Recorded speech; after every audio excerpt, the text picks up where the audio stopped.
சூரியனும் குகையும் ஒரு நாள் பேசிக்கொண்டிருந்தன.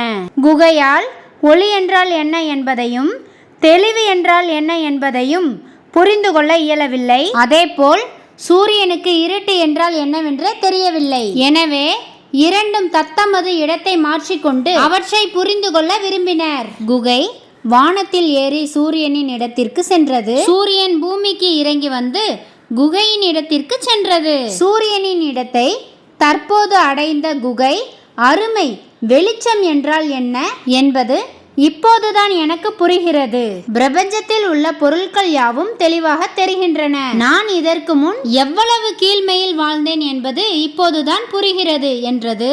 குகையின் இருப்பிடத்தை அடைந்த சூரியனோ எனக்கு எந்த வித்தியாசமும் தெரியவில்லை என்றது. அறியாமையில் உள்ளவர்கள் ஞானியின் நன்மையை அடையும் போது அவர்களது பார்வைகள் தெளிவாகி உண்மையின் தரிசனமும் ஞானமும் அடைய கிடைக்கிறது. ஆதலால் அவர்கள் தங்களது கடந்த கால வாழ்விலிருந்து தற்கால நிலையில் பெரும் வேறுபாட்டை உணர்கின்றனர். ஞானிகளை பொறுத்தவரை அவர்கள் அறியாமை நிறைந்தவர்களின் பெரும் கூட்டத்தில் இருந்தாலும் அந்த அறியாமை அவரை சிறிதும் பாதிக்கப் போவதில்லை.